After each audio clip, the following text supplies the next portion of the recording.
प्रिय विद्यार्थियों, आज कक्षा बीए प्रथम वर्ष विषय राजनीति विज्ञान, प्रश्न पत्र राजनीति विज्ञान के मूल आधार। और आज का हमारा ये टॉपिक है सामाजिक समझौते पर जीन जैक्स रूसो के विचार। पूर्व की कक्षाओं में हमने सामाजिक समझौते पर टॉमस होब्स के विचारों को जाना, जॉन लॉक के विचारों को जाना और प्राकृतिक अवस्था और मानव स्वभाव पर रूसो के विचारों को जाना। और इस कक्षा में हम सामाजिक समझौते को लेकर के रूसो ने क्या कहा है उसकी चर्चा करने वाले हैं। तो इसके दो महत्वपूर्ण टॉपिक हैं, सामाजिक समझौता और रूसो के सामाजिक समझौते की आलोचना। दो बिंदुओं पर इस कक्षा में चर्चा करेंगे। तो पहले वाली कक्षा में हमने देखा था कि रूसो ने यह कहा कि प्राकृतिक अवस्था में बहुत कुछ ऐसा था जिससे मनुष्य जो सभ्य समाज है, सभ्यता वाला समाज, उसे अच्छा महसूस कर रहा था।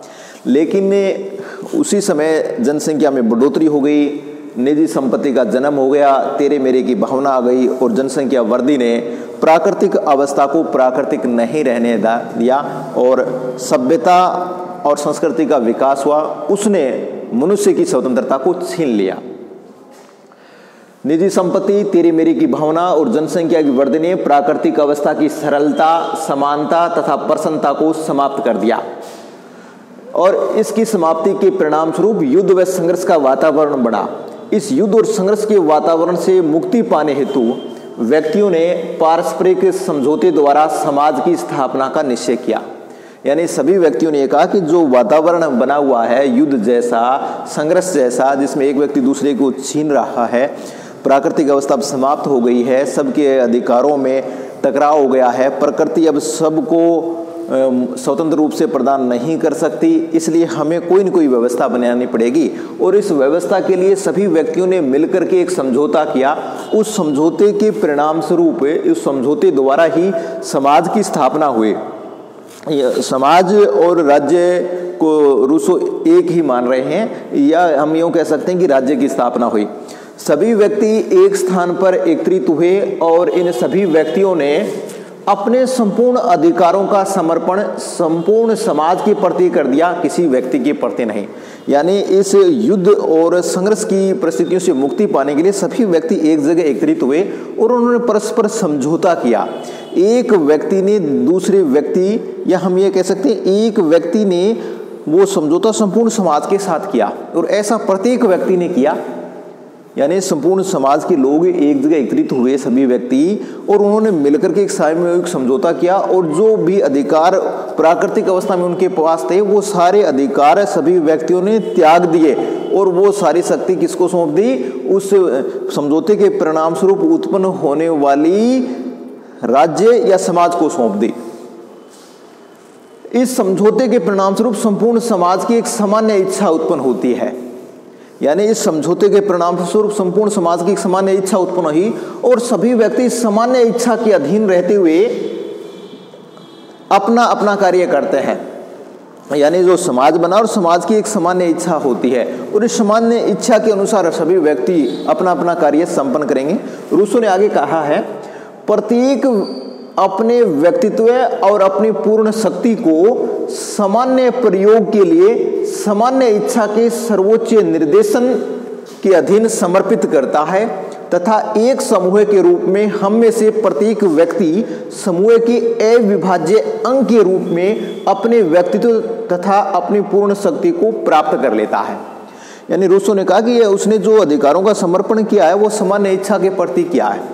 प्रत्येक व्यक्ति समाज की जो सामान्य इच्छा उसको सारे अधिकार सौंप देता है और उसको वापस भी पा लेता है। वापस इस तरह पाता है कि वो भी संपूर्ण समाज की सामान्य इच्छा का अंग है, उसमें भी सामान्य इच्छा का तत्व निवास करता है और सामान्य इच्छा को जो सौंपा है उसे सामान्य इच्छा का प्रतिनिधि होने के नाते वापस प्राप्त कर लेता है। एक बार रूसो के इस कथन को दोबारा देखिए, ये बहुत ही महत्वपूर्ण कथन है, विभिन्न प्रतियोगी परीक्षाओं में बार बार इसको पूछा जाता रहा है।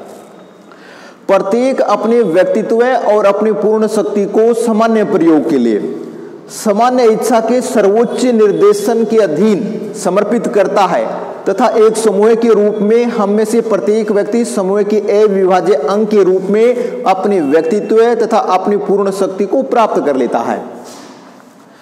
इस सामाजिक समझौते से सभी व्यक्तियों को लाभ होता है तथा पारस्परिक संयोग से उत्पन्न समूह या का नाम ही राज्य या राजनीतिक समाज है। जो ये समझौता करने के परिणाम स्वरूप जो एक समाज अस्तित्व में आता है वही राजनीतिक समाज है, वही राज्य है। अब हम ये देखते हैं कि रूसो ने जो सारा समझौता किया है उसमें जनता की इच्छा को प्रमुखता दी है और उसको उसने सामान्य इच्छा के रूप में व्यक्त किया है, यानी वो अच्छाइयाँ जो सभी व्यक्तियों की इच्छाओं में निवास करती हैं।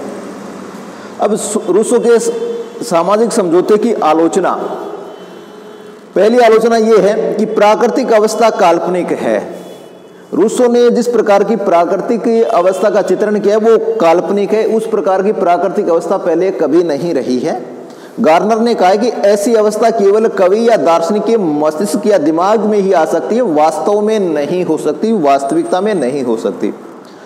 दूसरा, रूसो का जो सामाजिक समझौता है वो अस्पष्ट और जटिल सिद्धांत है। उसमें रूसो क्या कहना चाहता है ये बात समझ में नहीं आ रही। कभी तो वो समझौते के परिणाम के रूप में राज्य या समाज को बतलाता है, कभी ऐसा लगता है कि राज्य और समाज वहाँ मौजूद था और उसको ही सारे अधिकारों को समर्पण किया गया। कहीं न कहीं उसमें अस्पष्टता और जटिलता का अंश हमें देखने को मिलता है। रूसो ने कहा है जो सामाजिक अनुबंध को पूरा समझ ले वह मुझसे अधिक बुद्धिमान होगा। यानी रूसो का स्वयं का कथन भी इस बात को साबित करता है कि ये सामाजिक अनुबंध है, सामाजिक समझौता है, ये अगर कोई समझ लेगा वो व्यक्ति मेरे से ज्यादा बुद्धिमान होगा। यानी इस कथन से इस समझौते सिद्धांत की जटिलता और अस्पष्टता का पता चलता है। तीसरा, इस सिद्धांत में विरोधाभास है। जो रूसो ने जो सामाजिक समझौता सिद्धांत दिया है उसमें परस्पर विरोधी बातें देखने को मिलती हैं। वो कैसे संभव है? एक तो ये कहता है कि सारे अधिकार समाज को समर्पित कर दिए समझौता करते समय, दूसरा कहता है कि वो वापस प्राप्त कर लेता है। अगर समर्पण कर दिया तो वापस कैसे प्राप्त करेगा? ये बात समझ से परे। ऐसी बहुत सारी अन्य बातें भी हैं जिनमें हमें ये लगता है कि टकराव है, विरोधाभास है। चौथा, व्यक्ति की स्वतंत्रता और अधिकारों का अंत। रूसो के सामाजिक समझौते से के अंतर्गत जो नागरिकों ने, समाज के सदस्यों ने, प्रत्येक सदस्य ने अपने अपने अधिकारों और स्वतंत्रता का अंत कर दिया और समान इच्छा को सब कुछ सौंप दिया। तो इस कारण लॉर्ड मार्ले का यह कहना है कि क्या विश्व के लिए यह अच्छा न होता अगर रूसो का जन्म ही न हुआ होता। यानी जो स्वतंत्रता और अधिकारों को समाप्त करने वाले विचार दे रहा है, अगर ऐसे विचार देने वाला व्यक्ति नहीं जन्मता तो समाज के हित में होता, ऐसा मार्ले का मानना है। पांचवी आलोचना ये की जाती है कि राजसत्ता निरंकुश व स्वेच्छाचारी हो जाएगी। यानी अगर हम रूसो की सामाजिक समझौते के परिणाम स्वरूप जो उत्पन्न राज्य होगा, समाज होगा, सरकार होगी, वो क्या है कि निरंकुश हो जाएगी, अत्याचारी हो जाएगी, सर्वाधिकारवादी हो जाएगी। कई विद्वानों ने कहा है कि रूसो के विचार ऐसे हैं जैसे होब्स के लेवियाथन का शीश काट दिया गया हो, सिर हटा दिया गया हो और निरंकुशता उसमें बने रहती है। तो ये सामाजिक समझौते पर रूसो के विचार थे, सामाजिक समझौते पर विचार और उसकी प्रमुख आलोचनाएं। अगली कक्षा में हम रूसो के समान इच्छा के सिद्धांत के बारे में जानेंगे। धन्यवाद।